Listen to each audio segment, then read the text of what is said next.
Olá, sejam muito bem-vindos ao Podcraft, o seu podcast de artesanato.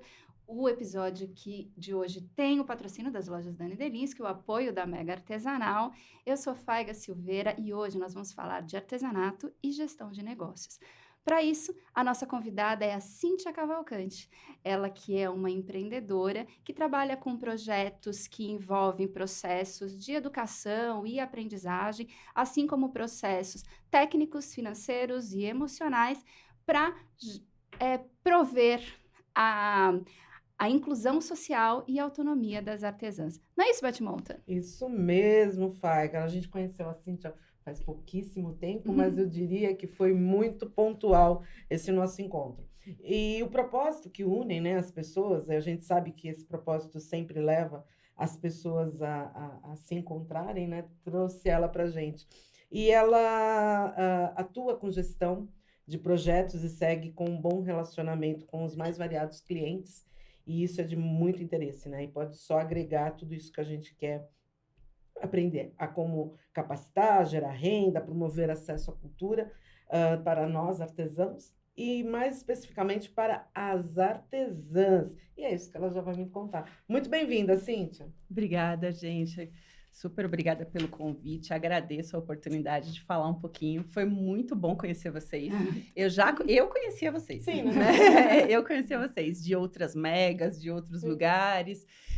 Mas poder estar aqui falando com vocês é uma super oportunidade. A gente está Agradeço. muito feliz. Muito feliz.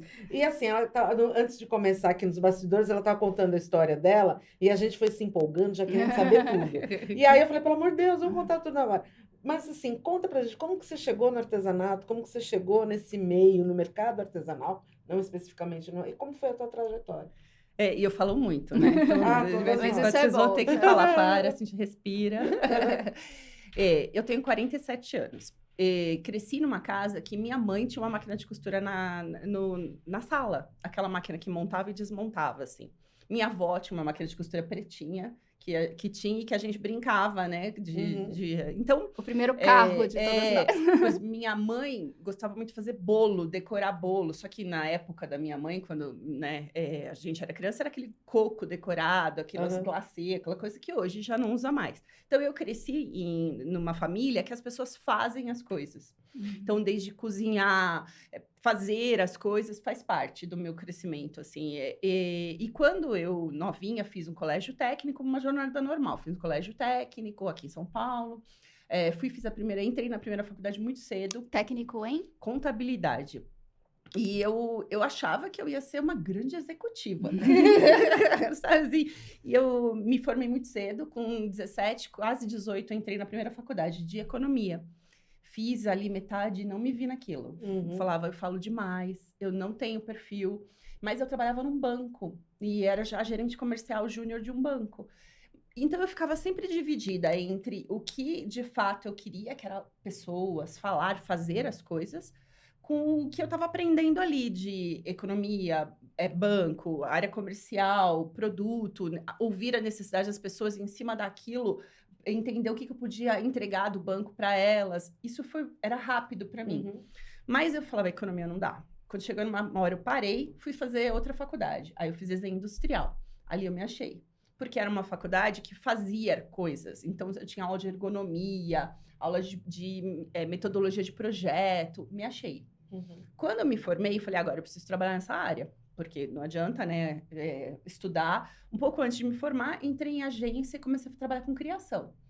E percebi que eu gosto de gente. Fui para a área comercial, trabalhei um tempão na área de comunicação, atendendo uma consultoria estratégica. Então, eu fazia uma ponte entre Boston, que era a matriz, e o Brasil, criando coisas.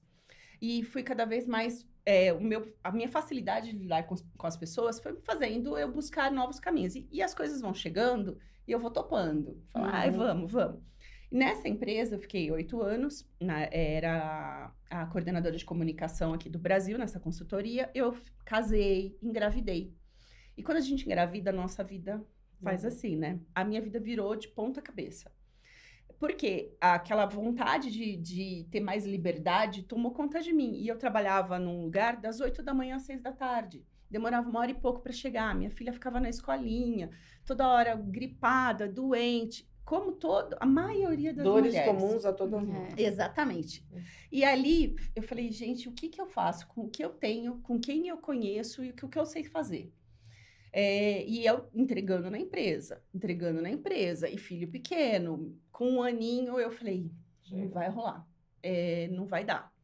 Quando aconteceu isso, eu percebi que eu sabia usar o desenho industrial, design, que eu já fazia, e umas amigas começaram, faz uma água personalizada para mim, faz tal coisa, faz não sei o quê, faz um convite para mim, faz não sei o quê, Aí eu comecei também a perceber tudo que eu já tinha feito da Yasmin, que é a minha filha.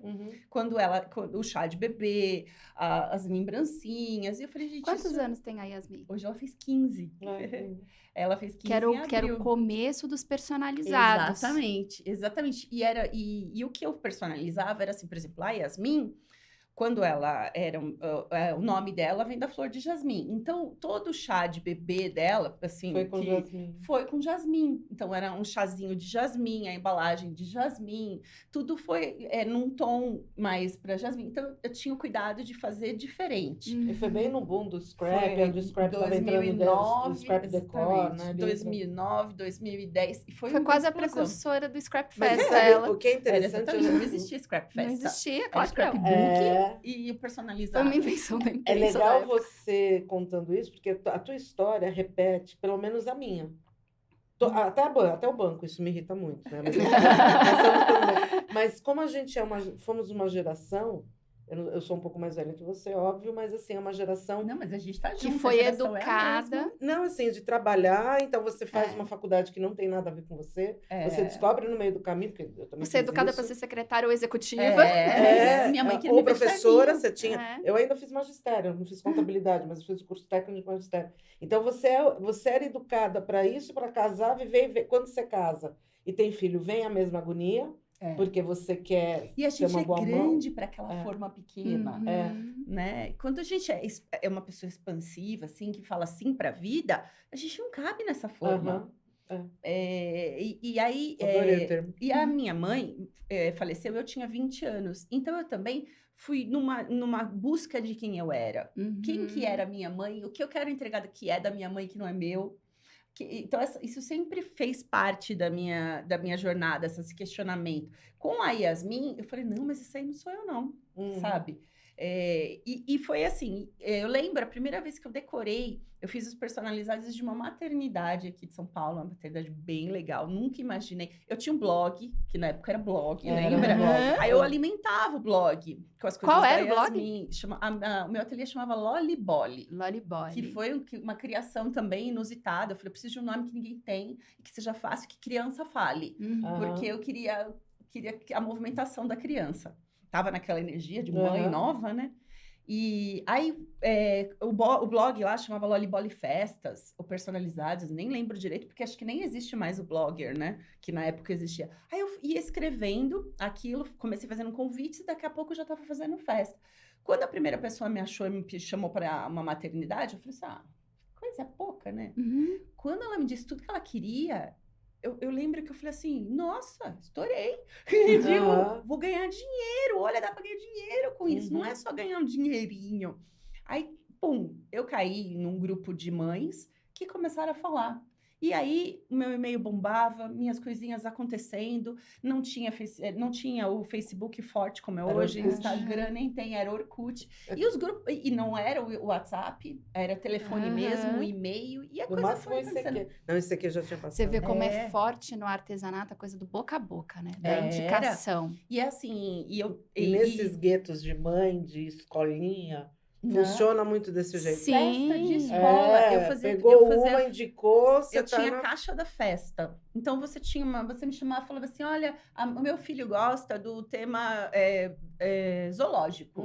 E a escola não deixa eu entregar bolo porque faz sujeira, tem que ser tudo individual. Então, tinha que ser tudo enroladinho. Aí eu montava aquilo... E sempre com cuidado de gerar pouco lixo, não intoxicar ninguém. Eu tenho um sobrinho que tem alergia a leite. Então, eu sempre tive muito cuidado de quem fornecia os doces para mim também tinha o mesmo cuidado. Onde eu comprava as coisas, de onde vinha, sempre... E é muito legal, para ressignificar a história do banco. Foi o banco que me ensinou a assinar tudo que eu faço. O banco, quando o banco faz uma coisa, ele põe a marca dele em tudo. Você pega uma caneta, tem a marca dele, a pasta tem a marca dele, tudo. E aí você sabe de cara, até a identidade visual dele é daquela cor. Você sabe que tudo é daquele banco, que não é daquele outro. E quando eu vi isso, eu falei assim, nossa, o banco personaliza tudo. E aí eu comecei com a Loliboli personalizar tudo. E hoje com a Flora eu olho para o mesmo lugar, personalize tudo, conte quem nós somos. Mesmo com uma cor, com um símbolo. E foi com o banco que eu percebi isso, sabe? Aí, voltando. Aí eu tive ateliê, fiquei lá 4 anos. E eu tinha uma amiga que trabalhava num projeto que estava começando no Brasil, que era a revista Burda. E ela era o quê? Uma revista de costura, que tinha moldes de costura. Vendida em banca de jornal, distribuída por Na realidade, a Burda ela existe há 300 anos. Sim, mas ela chegou no Brasil em 2015. Mas a gente só tinha acesso à Burda importada. Eu não tenho certeza. Da Alemanha e Portugal. Porque a minha avó comprava Burda, mas isso... Da Argentina, ela devia comprar. Eu sei que eu tinha várias Burdas em casa, mas as antigas. É isso aí. Década de 70. A Burda, ela tinha mais de 60 anos na Alemanha e lá ela era muito forte. Ela veio para um braço, primeiro para a Argentina, no Brasil. Depois, o Ian levou para Portugal. E aí, quando ele montou a operação em Portugal, ele recebeu o convite para trazer para o Brasil. Quando ele chegou no Brasil, ele veio primeiro com a edição portuguesa, para ver o que acontecia. E ele deu de cara exatamente com isso. A minha tia tem a edição não sei o quê, só que era tudo em espanhol. Ou alemão. Mas aí você estava falando dos personalizados, e aí com a Burda, você também trabalhava então com costura. Então, aí na entrevista ele falou, você topa essa revista? É de costura. E eu falei, eu sei o que eu aprendi com a minha mãe e com a minha avó.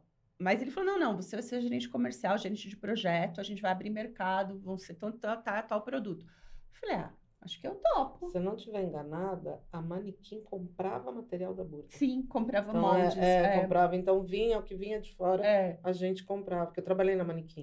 Comprava assim. Porque os moldes, eles vêm para tradução e eles chegam, né? Agora tá tudo diferente, mas assim, eles vinham para tradução e o mesmo escritório que traduzia, ele distribuía. Manequim, moda moldes, para quem pagasse um pouco melhor. Era o Roberto? E era o Roberto que ele fazia. Aí ele traduzia algumas coisas. Ou quando a Burda conseguiu reproduzir de Portugal, era muito legal, porque o inverno daqui já tinha sido 6 meses antes lá.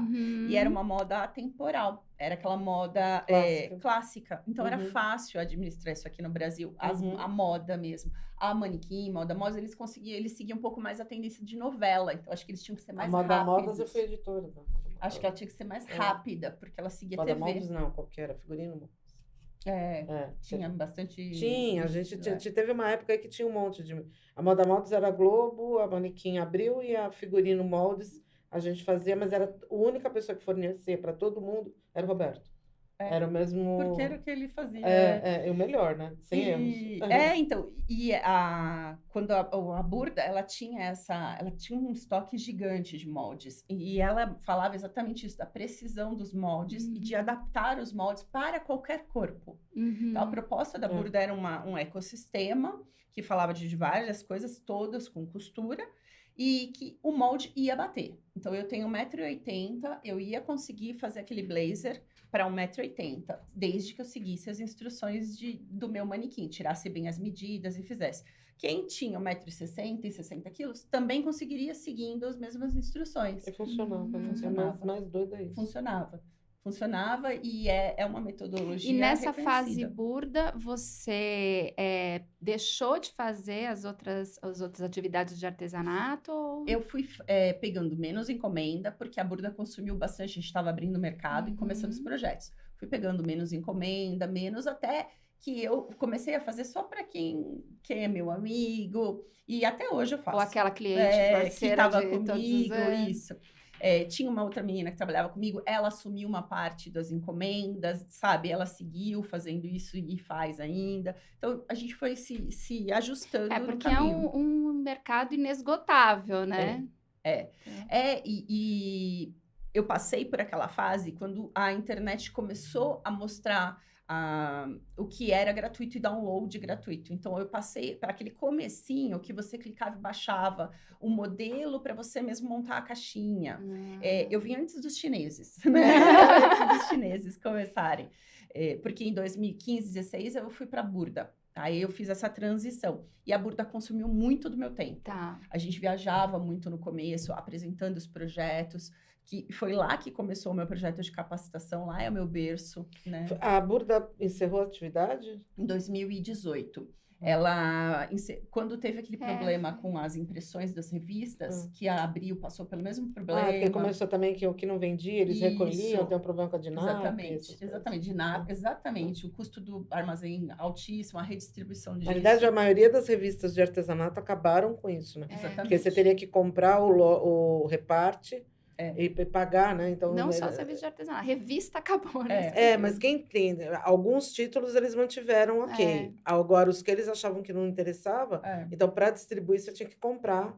E aí foi o fim de tudo, né? E era uma revista que o mercado ainda não conseguia absorver ela digital.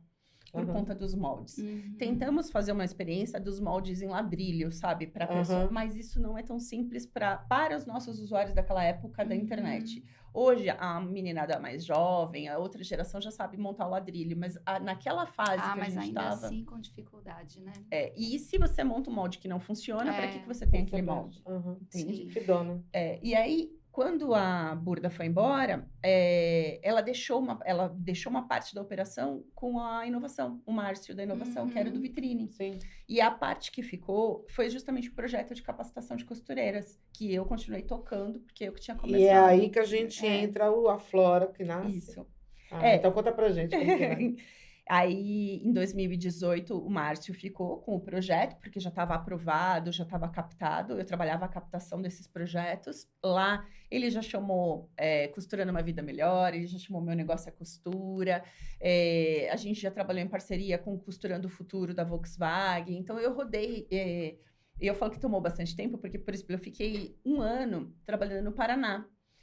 Trabalhei 6 meses no sudoeste de Paraná, em 10 cidades, depois outros 6 meses na zona de Curitiba, ali na região de Curitiba, formando costureiras ali. Então, a gente vai onde o cliente Isso era um projeto da Burda? Era da Burda, que é esse Meu Negócio é Costura. Então, a gente levava esse projeto para onde tivesse que ficar. Mas olha que doido, eu não tinha a menor... E olha que a gente conhece a inovação, eu não tinha noção desse braço. O Márcio super apoiou a gente a continuar esse projeto. Quando o Márcio vendeu a inovação pro Ronaldo, né, da Center Panos, ele continuou com esse projeto, porque todos os anos eu escrevia um projeto, subia para o Ministério aprovar, o Ministério da Cultura, e deixava um aprovado para captar, porque você demora 1 ano para captar um projeto, não é simples. Então, eu ficava trabalhando essa captação o ano inteiro. Como já estava escrito neles, eu seguia, né? Só que eu sempre me mantive no projeto. Então, mudava a gestão e eu continuava. Mudava a gestão e eu continuava. O ano passado, deu um nó em mim que eu falei, acho que está na hora de eu treinar a asa. Acho que está na hora o ano passado, é super novo. A Flora. Isso, e eu falei assim, acho que está na hora de eu treinar minha asa. Acho que eu preciso tentar. E aí, fui abrir uma empresa no começo do ano passado. Formalizei a empresa, na verdade. Não é que eu abri, a empresa era eu, já existia, né? Eu formalizei e fui para cima. Falei, agora não tem plano B. Eu vou terminar, vou entregar o que eu tenho para entregar pro Ronaldo, para todas as empresas que eu prestava consultoria, mas eu vou fazer o meu. Aí eu fui, inscrevi o projeto, ele foi aprovado no comecinho desse ano. Eu estou o ano inteiro fazendo captação e fazendo essas parcerias. Aí você entra em Lei Rouanet, Lei Paulo Gustavo, esse tipo de coisa. Isso, todas as leis de incentivo. Então, você tem a Flora, ele tem um braço ali que ensina a fazer a capacitação ou não? Eu sou uma empresa de capacitação. E um produto meu é o Entrepontos, que é o vestido de costura. Eu trabalho tanto com compra direta quanto com lei de incentivo. Então, eu tenho lei de incentivo aprovada para receber aporte. Então, a empresa quer fazer um aporte com o imposto dela, ela consegue me apoiar. Mas eu também tenho, por exemplo, eu tenho uma empresa que ela tem camisetas de uniforme, camisas de uniforme, uma concessionária, tem camisas de uniforme, e ela tem como incinerar isso, ela precisa destruir essas camisas porque mudou o logo. Aí ela me procura e fala, Cíntia, o que dá para fazer com isso? Será que suas costureiras fazem alguma coisa? Sempre assim. E eu falo, olha, a minha proposta não é fazer uma sacola, fazer uma bolsa, fazer uma necessaire. É capacitar pessoas para que elas façam no futuro. Então, eu vou para uma proposta e falo, o que você acha de você me dar essas camisas, mas você comprar uma formação de 10 pessoas e eu formo na sua comunidade, levo máquina de costura, levo tecido, levo tudo, entrevisto as pessoas. No final, você vai ter 10 artesãs, 10 costureiras da sua comunidade produzindo. Então, quando eu sair da sua comunidade, você vai continuar gerando produto e vai gerar renda para essas pessoas. Porque o que você precisa destruir com responsabilidade, né, que é uma logo que não está mais rodando, para a gente é matéria-prima. E aí, no curso, elas aprendem a fazer as roupas, são 6 peças de roupas, tem aula de empreendedorismo, que ela faça com o que você tem na mão, e no final a gente consegue colocar customização, consegue colocar figurinha de teatro, depende de quem me contrata. E aí eu vou administrando a demanda e customizando. Então, é um curso vivo, ele está em movimento sempre. Entendi. E aí, eu consigo trabalhar o que hoje o mercado puxa muito, que é o ESG. Né? Então, eu também atendo essa demanda. Então, por isso que eu falo, eu gosto de falar sim.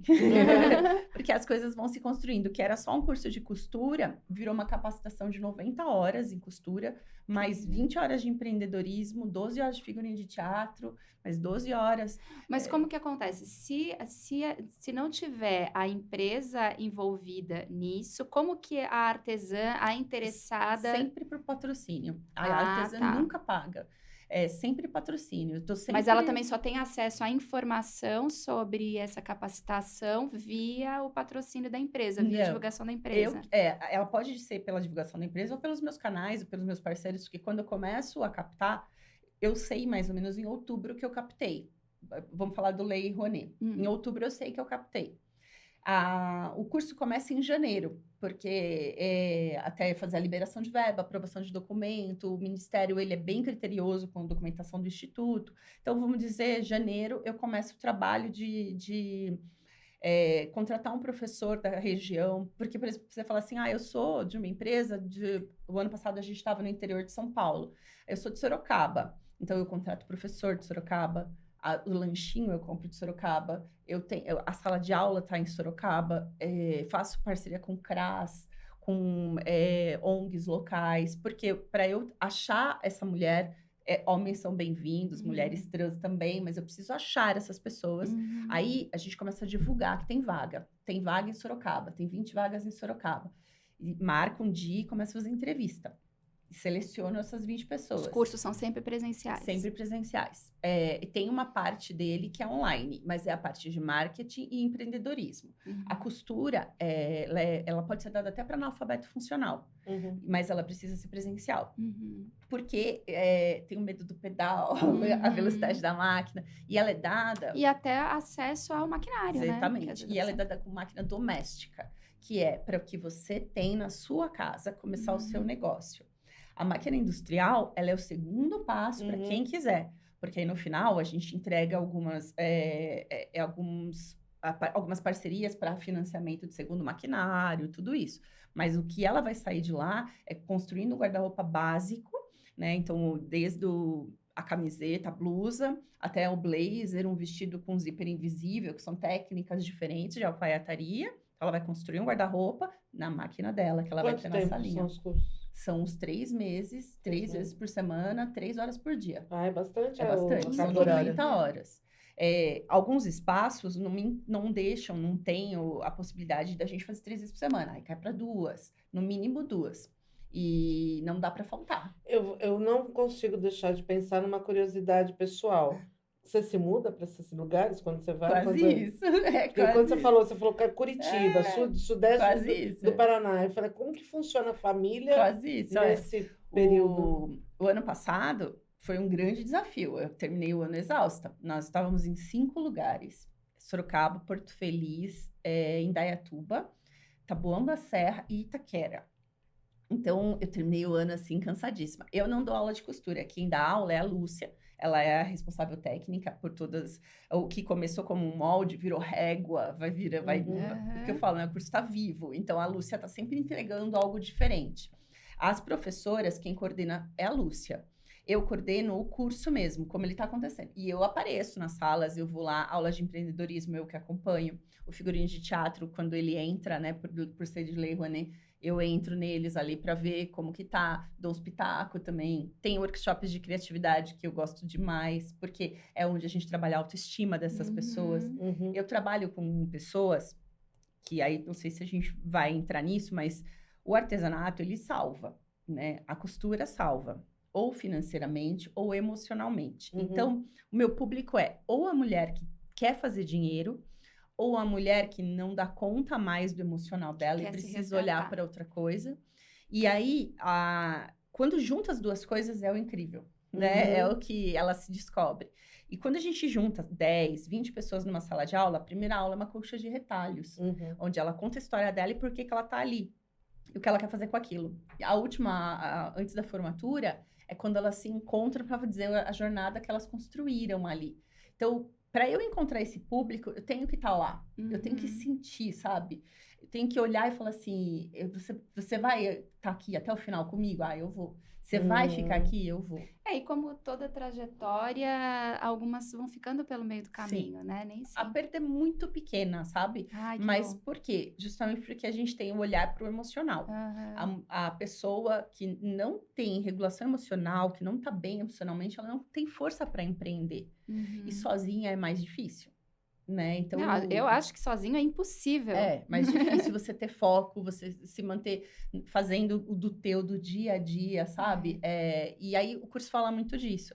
Então, a Flor, ela entrega essa capacitação e o desafio de hoje, que eu estou vivendo hoje, é essa comunidade pós-curso. Uhum. Do que eu faço com essas moças, com esses moços, com essas mulheres, o que eu faço com essas pessoas que precisam ser vistas e apoiadas para que, de fato, a vida delas mude. Uhum. Ela pode estar fazendo barra de calça, não tem problema. Mas o que, de fato, ela faz com isso? Como ela vai cobrar? Como ela vai falar do trabalho dela? Como ela vai fazer a plaquinha? Como ela vai falar que ela existe? Quem ela é? Esse é o meu desafio hoje. Então, assim, Construir. o Instituto Aflora, ele faz a gestão, o Entre Pontos é o projeto de costura, Isso. é isso? E aí me conta uma coisa, como que entra o teatro no projeto Entre Pontos? Porque para você aprovar uma lei via Lei Rouanet, lei de incentivo à cultura, você tem que ter um viés cultural. Infelizmente, educação e capacitação não é cultural. A moda é, mas é muito difícil você provar que isso é um curso de moda, né? Porque não tem um desfile, não tem essa parte. E foge um pouco do que... Para construir um desfile é diferente de construir um guarda-roupa, né? São linhas de trabalho diferentes. Quando a gente olhou e falou, o que a gente precisa para trabalhar com lei de incentivo à cultura? A gente precisa trabalhar dentro de algo ligado. A dança, o teatro. E aí, você vê, fomos conversar com algumas figurinistas. E as figurinistas falaram, não tem costureira no mercado. A gente tinha costureira antes, hoje não tem mais. Hoje a gente tem aquela casa, que é uma franquia, que você deixa a coisa lá e vai buscar depois de 2, 3 dias. Não tem costureira. Não, e a costura, ela entra tanto no figurino quanto na cenografia, Exatamente, em tudo. Ela pode ser cenário, ela pode ser a roupa, ela pode ser material de sala, ela pode ser tudo isso. Tudo justificado. E aí, o que acontece? Na época que entrou o figurino de teatro, era burda ainda. Na burda, carnaval é fantasia. Não é carnaval como a gente vive aqui, lá na Alemanha, quer dizer. Lá na Alemanha, carnaval é fantasia, as pessoas se fantasiavam. Aí a gente resgatou na época, era uma roupa de palhaço, e pegava e ensinava aquelas moças a fazer uma roupa de palhaço. Hoje o curso evoluiu, hoje a aula de figurino conte sua história com a sua fantasia.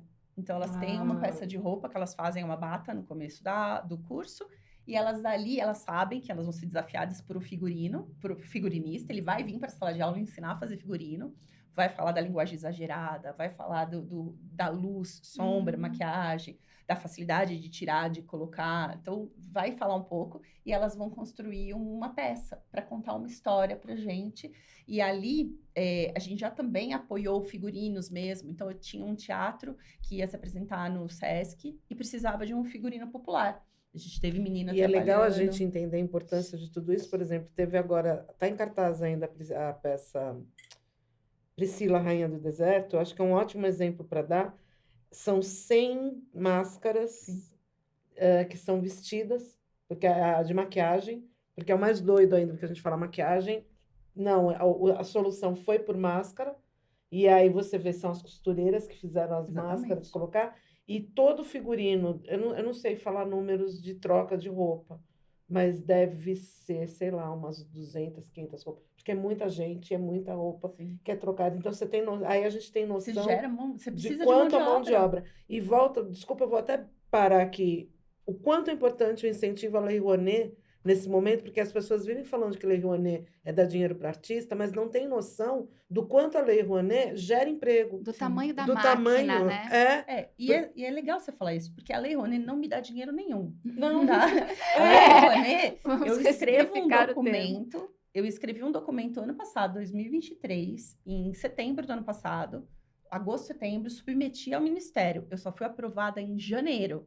Eles reviraram toda a minha documentação. A minha empresa não pode ter nada irregular. Eu não posso estar devendo R$1 de imposto. Eu não posso ter nada errado no meu nome. Uhum. Aí eu fui aprovada. Aí eu tenho uma autorização para ter um projeto. Para capacitar. Para Para captar. fazer um projeto. Aí eu abro, só que em janeiro, como ele é o dinheiro vem de impostos, ninguém tem imposto ainda em janeiro, porque o começo da operação anual financeira, né? O começo do ano financeiro é janeiro. As empresas vão ter uma ideia de quanto elas têm de impostos no meio do ano, mais ou menos. A não ser as empresas americanas que fazem diferente. Mas, então, eu fico do começo do ano até o meio do ano caçando assunto. Eu existo. E sem contar que você tem um tempo aparecendo, né? Exatamente. Que caduca esse tempo. Exatamente. Tem 1 ano de captação. E senão você tem que pedir para prorrogar. Uhum. E aí, o que acontece? Fica lá os primeiros 6 meses batendo na porta, falando, eu existo, eu sou séria, a minha empresa, a minha história é essa, a minha empresa é nova, mas eu não, sabe? Então, foram 6 primeiros meses falando, a Flora é nova, mas eu sei o que eu tô fazendo, confia em mim. E participando, indo, buscando. Agora, a gente entra numa fase de captação. Quando uma empresa me procurar e falar assim, eu tenho aqui o canal Craft, eu quero patrocinar você. Você vai me fazer contrato, você vai me pedir uma série de documentos, você vai me pedir extrato de um monte de coisa. Eu não posso ter nada errado. Quando você põe dinheiro em mim, a gente fecha ali, desde imagem, que hoje é muito sério, tudo que eu vou entregar para você. Aí eu vou trabalhar com você o ano que vem. Então, eu tenho até dezembro do ano que vem para trabalhar com você. Você vai me cercar de relatórios, de tudo que eu estou entregando. E isso... A gente tem um negócio que é muito legal falar. A gente tem uma prestação de conta financeira intempestiva, na hora que acontece. Se eu contratei o podcast de vocês para falar do projeto, e eu tenho verba para isso, eu coloquei no meu orçamento, quando vocês me dão a nota, vocês têm que ter o KNAI de comunicação, eu subo. Se eu subo, o KNAI de vocês é de feira, por que eu contratei um podcast? Esse dinheiro eu devolvo para o governo. Eu usei errado. Olha que interessante. Então, eu contrato, por exemplo, não pode contratar comes e bebes. Então, toda alimentação de aluno é pago pela Flora. Por quê? O projeto não cobre comes e bebes. Mas a minha aluna não pode ficar sem comer. Entende? Então, eu tenho uma parceria com aqui essa padaria que faz para mim mais barato, padaria local, toda essa parceria. Porque se eu subir uma nota de padaria, eles Não glosam. volta. Então, é legal a gente muito quebrar esses tabus que se criaram por aí, falando que a Lei Rouanet sustenta vagabundo, e a gente vê tanta...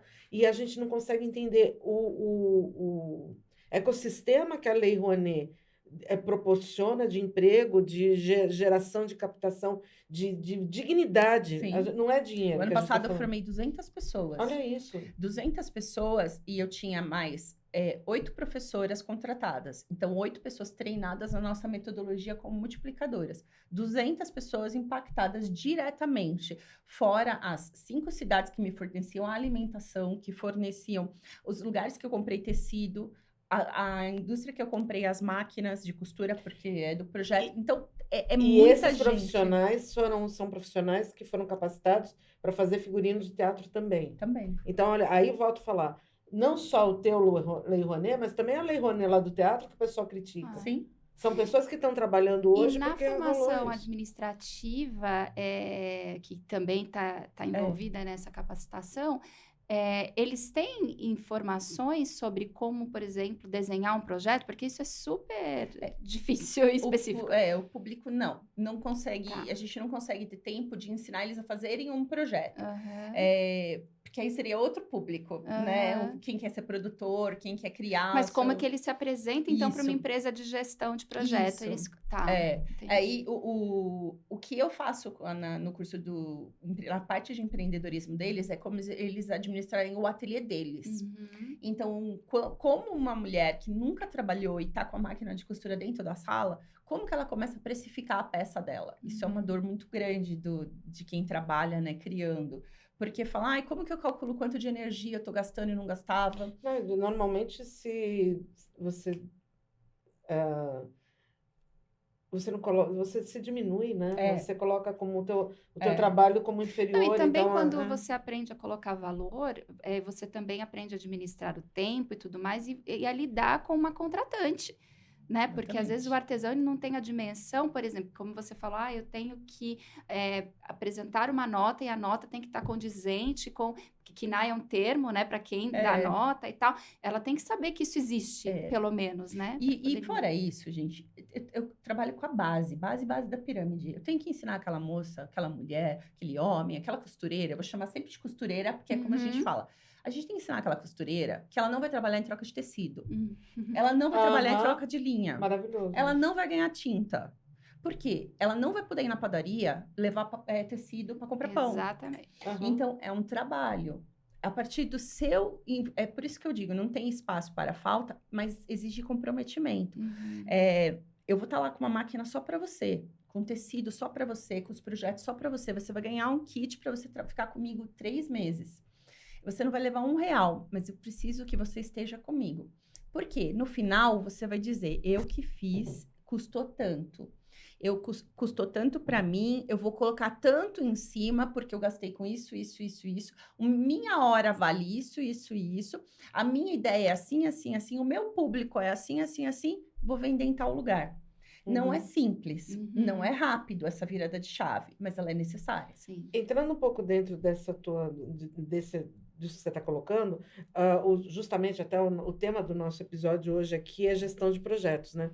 E como você bem explicou, seu conhecimento amplo de marketing comercial te abriu portas para que você pudesse entrar nesse meio. Como que você enxerga a importância do conhecimento sobre a gestão de projetos no mercado artesanal?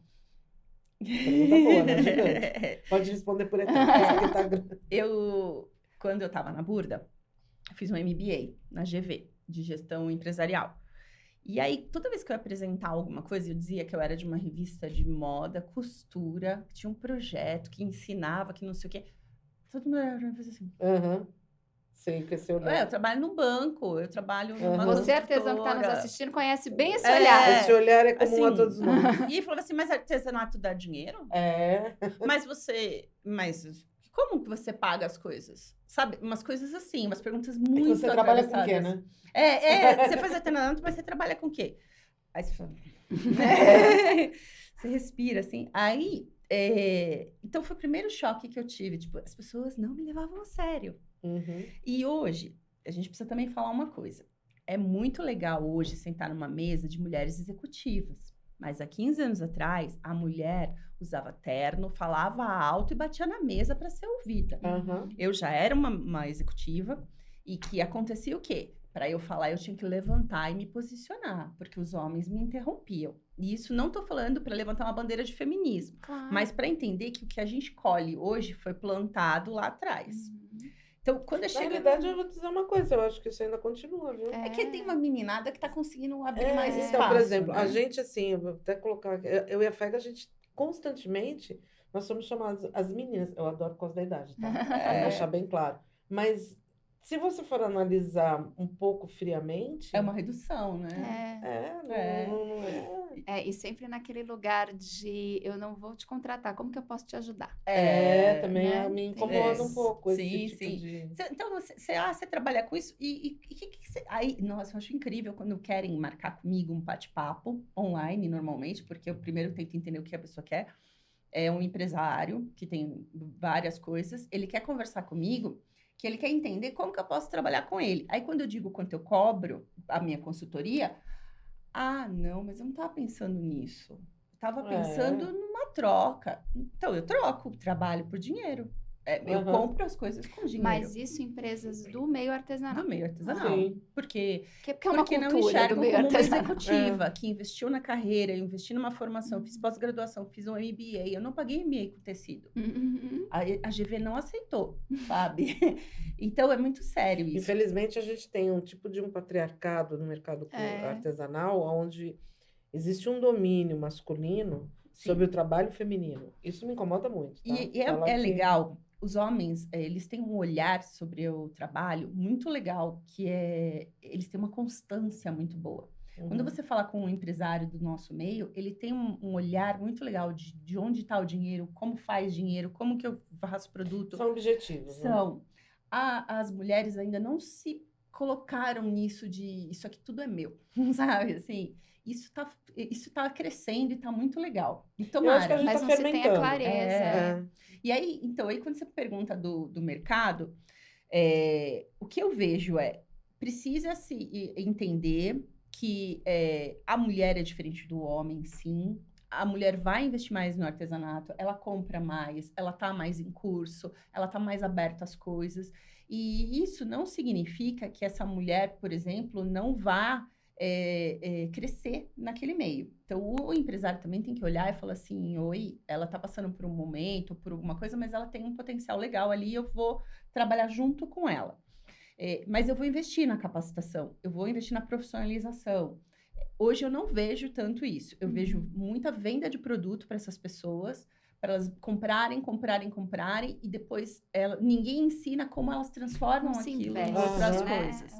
Eu gosto da capacitação por isso, porque não importa se você vai fazer caneca ou se você vai fazer um blazer.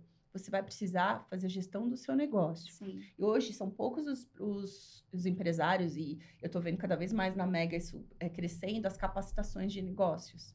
Porque estão entendendo que aquilo, sim...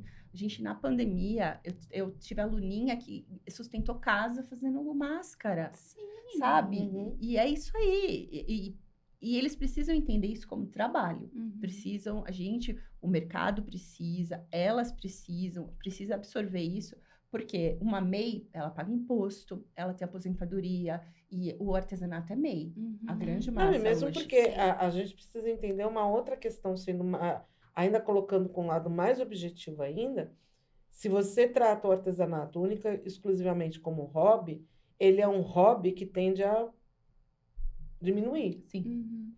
Só que se você trata o artesanato com a propriedade do empreendedorismo, que lhe é de direito, ele é um mercado que tende a crescer. Exatamente. Porque você está tendo hoje, dentro do mercado, um domínio de uma inteligência artificial que está tomando emprego de todo mundo, e o artesanal ainda segue sendo um emprego que a inteligência artificial pode até trabalhar em conjunto, mas ela não vai tomar o emprego dessa pessoa. Emprego de ninguém.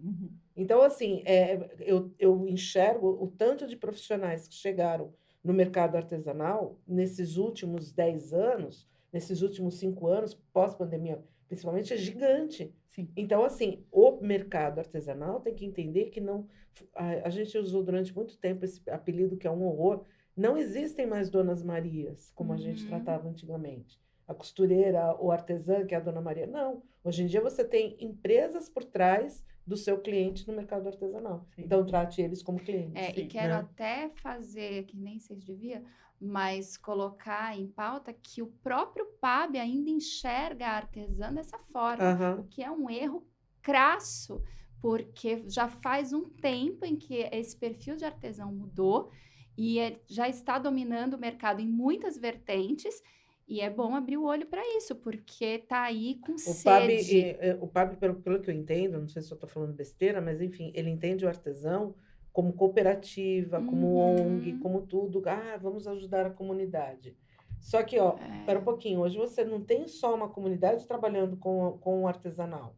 Você tem são pessoas físicas, MEIs. Existe, e aí vem uma grande contradição, porque você tem um incentivo absurdo para abertura de MEIs, para você ser uma pessoa regularizada, profissional, e diminuir o desemprego com tudo isso, mas ao mesmo tempo você não enxerga, dentro do nosso mercado, essa MEI como uma empresa com dignidade. Exatamente. Por isso que eu acho que é importante fomentar o microempreendedor. É muito importante. Ele precisa ser visto, sabe? Assim, a gente... quando eu falo da MEI para elas, assim, eu falo mais por elas também terem um futuro, elas serem vistas, e como compra com CNPJ, como briga por desconto, porque você E tem o próprio CNPJ. compromisso, né? Porque aí você tem que pagar a tua MEI todo mês, tem que pagar seu imposto, aquele compromisso, você sabe que você tem que fazer o seu negócio gerar pelo menos aquele valor mensalmente. E o primeiro ponto, né? Usa o que você tem, o que você sabe fazer, para quem você conhece. Aí você já tem um negócio, sabe? E é importante, sim, eu falo elas porque é a minha grande massa feminina, mas os homens são muito bem-vindos. Claro. Não, independente disso. O artesão como um todo, né? A gente entender. E hoje você tem chegando ao mercado e se admitindo como artesão, uma grande leva de pessoas. Porque antigamente também não tinha. Não. Artesanato era coisa de mulher. E assim, a gente entendeu que isso. fica em casa cuidando dos filhos, assistindo TV à tarde. É o hobby dela, ela faz bolo de fubá e faz crochê, né? Mais ou menos por aí. Só que na realidade não, pera um pouquinho. Hoje você tem homens muito bem. E aí me dá mais raiva ainda. Porque aí meu lado feminista vem à flora. O homem do artesanato é muito mais valorizado. Nossa, ele faz um monte. Ele faz o mesmo que uma tonelada de mulheres fazem. E ao mesmo tempo... Todo dia, muito melhor. Muito melhor. E aí todo mundo fala, nossa, ele faz crochê. Ele aprendeu com uma mulher. Ele faz crochê super bem. Nossa, que legal que ele faz crochê super bem. Mas a gente tem, para um homem que faz crochê, 100 e poucas mulheres, sei lá quantas mulheres que fazem. Precisava fazer essa pesquisa, né? Que também faz tão bem quanto. Mas a gente não baba ovo em cima disso. Olha, eu tive 200 alunos em sala de aula, 200 alunos de geral. 6 homens. E não é porque eles não passaram, nada disso. É porque realmente não se inscrevem. E 6 homens sendo assim, um de Porto Feliz, 2 de Itaquera, sabe? Não todos da mesma região. É porque eles não enxergam o artesanato como uma capacitação. E olha, mas antes da pandemia, nós começamos dentro do Dom Bosco Itaquera, né? Nossa primeira sala de aula foi lá e ficou anos em Itaquera. Então, a gente é bem conhecidinha em Itaquera. O meu negócio é costura, é conhecido lá. E nós tivemos um casal, isso é muito legal contar, que ele ficou desempregado, não sabia o que fazer. Estava naquela coisa, não arruma emprego, chegou numa fase que não sabia o que fazer. E ela queria costurar. Ela falava, eu sempre quis costurar, porque minha avó costurava, minha tia costurava. E aí foram fazer entrevista e a gente falou, não, a gente não pode ter uma sala de 20, 2 vagas na mesma casa, né? Aí eles juntos falam, não, mas a gente quer ser sócio. A gente quer, além de ser marido e mulher, ser sócio. Aí, e agora? Vamos dar essa oportunidade, porque se desistem 2, né? E agora? Não, vamos lá, vamos conversar mais um pouquinho e na entrevista desenrolou. Ao mesmo tempo é tão legal, porque gera já ideia para os próximos que podem acontecer. E aí, começamos a conversar com eles, e a gente falou, mas a gente não pode separar os 2. Eles têm uma sinergia tão grande que eles vão precisar juntos, e eles eram muito diferentes, tá? Visão de mundo, objetivo. Ele não sabia o que ele estava fazendo ali, mas ele queria ver o que ia dar. E ela queria estar ali. Eles fizeram o curso, cada um apresentou suas partes lá. No final, eles tiveram a ideia de fazer... como chama? Mesa aposta. Gente, eles atravessaram a pandemia ganhando dinheiro, decorando mesa. Todo mundo estava em casa. Todo mundo estava naquela coisa assim de eu vou fazer um pão, eu vou fazer uma comidinha para minha família. Como que eu apresento isso? Eles arrebentaram. Que maravilha. Que barulho. Agora, na Mega Artesanal, quando eu fui levar o stand da Flora, a gente foi falar com eles. Eles não tinham tempo de falar comigo para Mega Artesanal. Por quê? Porque estão trabalhando. A produção tá aí. Entendeu? E o que aconteceu? Eles juntaram as forças, juntaram as diferenças ali e transformaram em algo maior. Eu acho que falta um pouco disso também, as costureiras, as artesãs falarem o que eu faço de bom, que você faz diferente, o que a gente pode fazer juntas. Eu e a Lúcia. A Lúcia, ela é a professora de costura, ela é professora, né, formada, pedagoga e costura desde nova, já deu aula em vários institutos. Eu sou a gestora. Eu, na minha praia, sou boa. Ela, na praia dela, é boa. Quando a gente junta, a gente forma um instituto, sabe? Juntas, é perfeito isso. A gente consegue. E é claro que ela tem o olhar dela, os sonhos dela, as vontades dela. E eu tenho as minhas. E a gente junta, faz assim a coisa como crescer. A percepção de negócio, né? Exatamente. E aí, A gente já está estourando o nosso Você vai tempo, ficar aqui né? com você mais anos. E vamos ter que ir para as considerações finais. Mas antes de, junto com as suas considerações, eu queria que você me respondesse, assim, de uma forma concisa, se for possível. O mercado está preparado para este profissional que está sendo capacitado pelo Instituto Aflora? Eu acho que o mercado precisa. Eu acho que precisa. A gente precisa dar essa mexida no mercado. Eu acho que não vai ser fácil essa absorção dessas pessoas, mas alguém precisa começar. Eu acho que tá na hora de começar. Eu acho que a gente já deu um passo tão grande, Eu gente. também acho. Eu acho.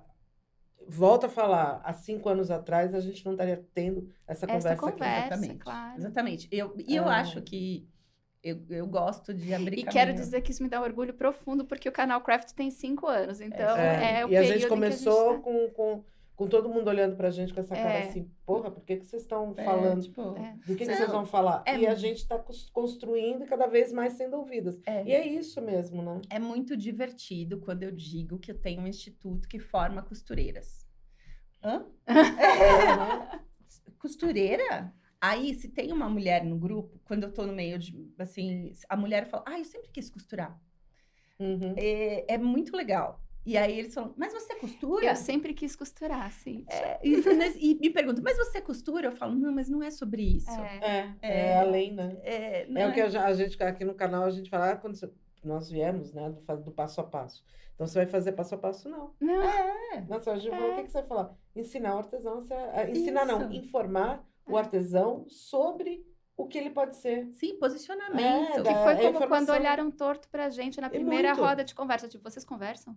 Foi basicamente isso, né? Mas vocês falam sobre isso. Não, e aí depois vem o segundo impacto, né? Quando chega o visual do podcast. Nossa, essas senhoras não têm aquele cabelinho branco, óculos na ponta do nariz para fazer o coisa. Não. É outro mundo, né, que a gente está vivendo.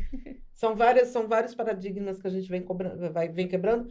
Cíntia, eu queria conversar com você aqui anos, tá? Não é. Mas agora a gente não te larga mais, você sabe. Eu acho que a gente tem muita pauta para conversar, realmente já está convidada para próximos, porque realmente é uma delícia a gente ver aonde que está indo, por onde, e conversar com pessoas que podem agregar muita informação benéfica para a gente e quebrar vários mitos, como foi quebrado nesse episódio. Fico muito feliz, muito obrigada por estar aqui com a gente. Olha, eu tenho que agradecer uma pessoinha que apresentou a gente. Rita, né? A Rita. Criando os laços.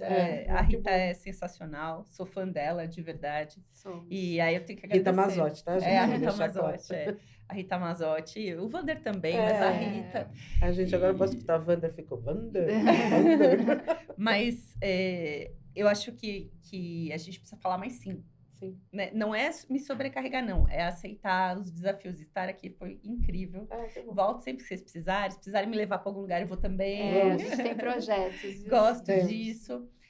Quando captar, se tudo der certo, logo eu tenho novidades também, volto para contar. Quando abrir inscrição, já tiver lugar para que as aulas vão acontecer, venho com vocês divulgar. Conte conosco com todo o material, com todos os nossos produtos para divulgação do artesanato, porque é isso, para isso elas que a gente podem trabalhar com outras técnicas, tá? E agregar a costura. Então, quem faz crochê e quer agregar a costura e fazer disso um negócio, que é o mais importante, bem-vinda. Maravilhoso. Tá?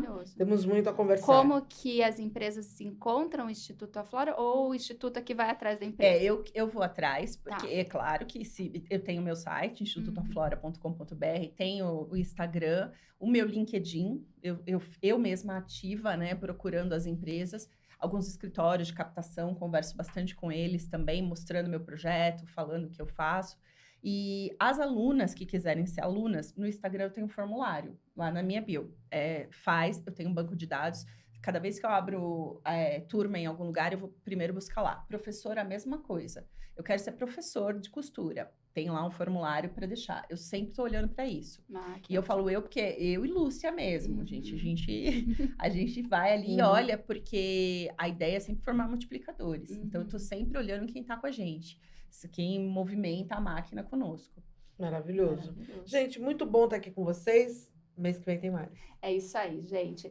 O episódio de hoje teve o patrocínio das lojas Dani Delinski, o apoio da Mega Artesanal. Lembrando que o Canal Craft tem uma série de produtos, mas o que você não pode perder mesmo é o jornal Canal Craft U, toda semana com notícias quentinhas a respeito do mercado artesanal, trazendo tendências e novidades. E se você tiver dicas também é só falar com a gente nas nossas redes sociais. Um Maravilhoso. beijo, obrigada!